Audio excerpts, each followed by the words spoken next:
Hey guys, I'm Tom the Tech Chap, and I've had the S21 Ultra in my pocket for a little over a month now. I fully switched to it, it's my everyday phone, and I've really put this thing through its paces with camera tests, battery rundowns. I've even had a couple of extra phones shipped in for my big Exynos versus Snapdragon video. And so after all that, while it's not perfect, I reckon the S21 Ultra is probably the best phone in the world right now, even if the CEO of Huawei seems to disagree. So I hope you guys enjoy this video. It's basically everything you need to know about the S21 Ultra as I've been testing it for the past month. And if you do want to see more from me, then a thumbs up and a sub would be awesome. Okay, let's get this whole Snapdragon versus Exynos thing out of the way first, because as you guys know, for the past couple of years, Samsung's own Exynos chips have been pretty rubbish. In fact, I've got the Note 20 Ultra and also the S20 Ultra here with me, and in the UK and Europe and India and some other countries, these came with the Exynos 990, which was around 10 to 20% slower than the equivalent Snapdragon, gave you an hour less battery life, the camera was a little bit iffy, so considering we were paying the same price, we felt a little bit screwed over. But this time, things are different, and we have as close to parity as I think we've ever had with Samsung phones, which is still a crazy thing that we have to talk about, because what other phone, imagine the iPhone being slightly faster in the US than it is in Europe. It's just not something you see elsewhere, but in this constant battle between the chips, yeah, these are as close as we've ever had. But they're still not exactly the same. There are some differences, and depending on the particular phone you have, it seems people are getting different results. Now, from my pretty extensive testing, I found the Exynos 2100 model to be as fast, if not actually faster, than the Snapdragon 888. Battery life can still vary, but there's not really more than, say, 5% difference, so it's not a big deal. Although I did notice some camera differences in the Snapdragon's favor, but what we may also be seeing is a bit of a silicon lottery, which is something we're pretty familiar with in the PC world, where not all chips are made equal. However, minor differences aside, it is certainly a big step up from last year, where we were genuinely getting a bad deal with the Exynos models. So I'm pleased to say that it's not really something most of us need to worry about anymore, and given how much Samsung has caught up, I'm pretty keen to see what they can do next year, especially if it comes with the rumored AMD graphics.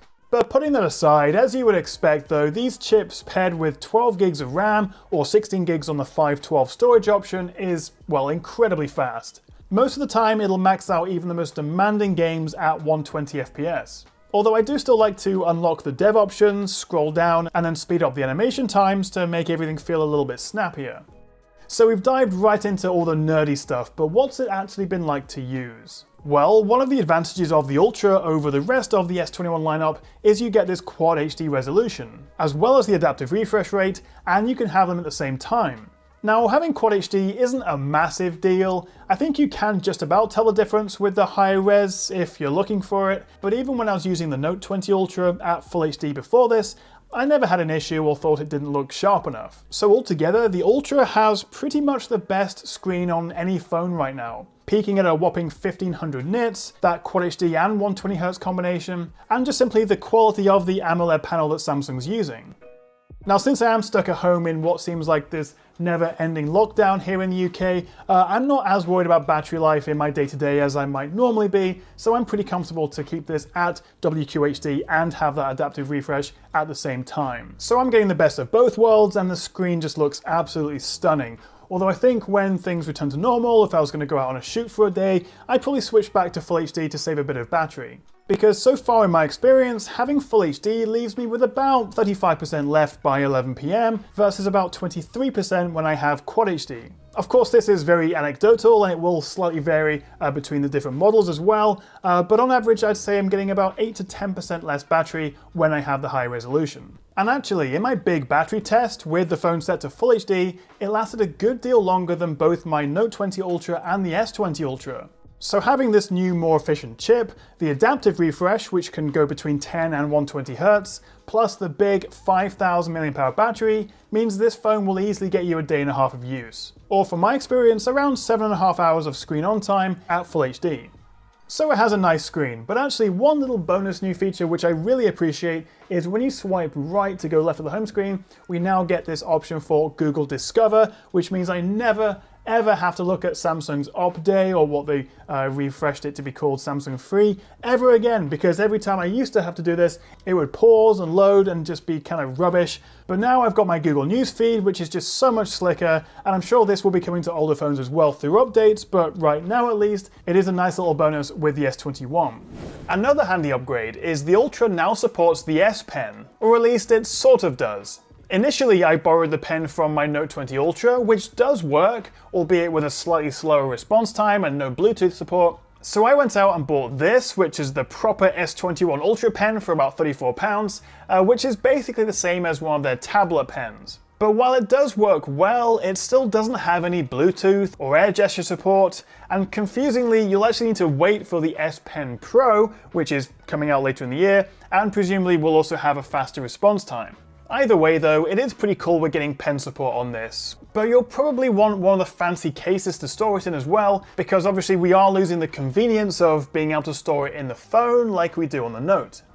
But just as Samsung adds new features, they also take them away. And I think one of the biggest disappointments with the whole S21 range is the fact that we've lost micro SD card support, which I know isn't the end of the world for a lot of people, but for some it was a real selling point. The fact that you could just pop in up to a 1 terabyte micro SD card in these guys, so you could have up to 1.5 terabytes of storage, which maybe meant you could go for a slightly cheaper internal storage model and then top it up yourself. And especially for these do-it-all phones that cater to productivity with their wireless DeX support, S Pen, and of course the big file sizes you get from shooting up to 8K video.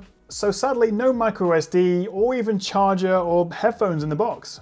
Although base storage on the S21 is 128 gigs, but what I would recommend is paying the £50 extra to get 256. Now, as the true nerd that I am also pretty excited that the Ultra supports the latest Wi-Fi 6E standard. But the downside is you do also need a 6E compatible router, or router for my American friends, which I don't have at the moment. They're just starting to come out and are quite expensive. But when I do get one, then, well, I'll look forward to having slightly more reliable Wi-Fi on this.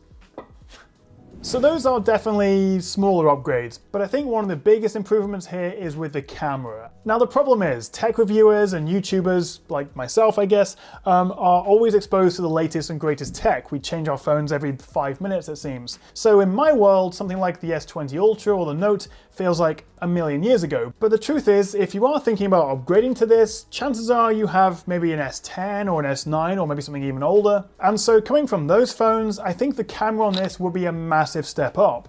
Because to be honest, even coming from the Note 20 Ultra, which came out 6 months ago, the extra 10 times telephoto zoom, the better dynamic range, and the improved white balance, particularly in low light, and actually even the new ultra wide that doubles as a pretty decent macro lens, all add up to be quite a nice upgrade. Although I would say that the 100 times zoom on the Ultra, while a touch better than before, is still pretty ridiculous. In fact, I found it's best just to take a 30 times zoom photo, which still looks good, and then maybe crop into 100 times yourself afterwards.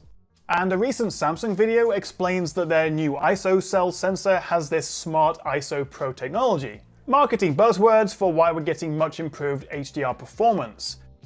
This may be a touch controversial, but I think I'd say that this overall has the best camera on any phone right now. And before you grab your pitchforks and head to the comments, I'd argue the flexibility you get with this, from the macro to a usable photo at 30 or 50 times zoom, and the overall quality of portraits, 4K and even 8K video, selfies, and the extras like single take, where you can just press it once and it takes one of, well, everything, or the director's mode video options. But altogether, I don't think there's another phone that offers this level of versatility and also quality in one package. In my opinion, at least.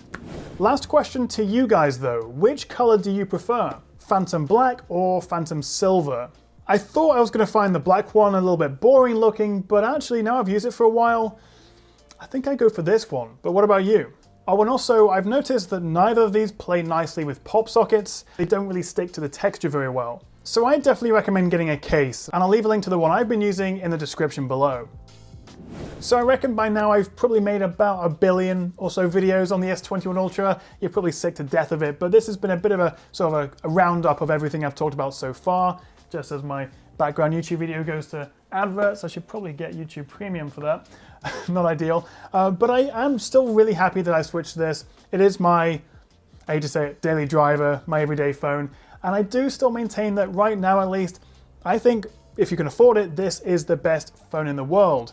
My only caveat to that would be if you're in the Apple ecosystem, if you're using iCloud and AirDrop and FaceTime a lot, then yeah, the iPhone 12 Pro Max would be a better option for you. But for enthusiast Android users, definitely recommend the S21 Ultra. Although, I am very excited to see how this will compare with the upcoming OnePlus 9 and also the Xiaomi Mi 11 Pro. So stay tuned because those phones are coming soon and I will be doing full comparisons. But what do you think of the S21 Ultra? Would you be tempted to upgrade? Thank you so much for watching, guys, and if you do want to see more from me, then hit that subscribe button, ding that bell, all those YouTuber cliches, and I'll catch you next time right here on the Tech Chat.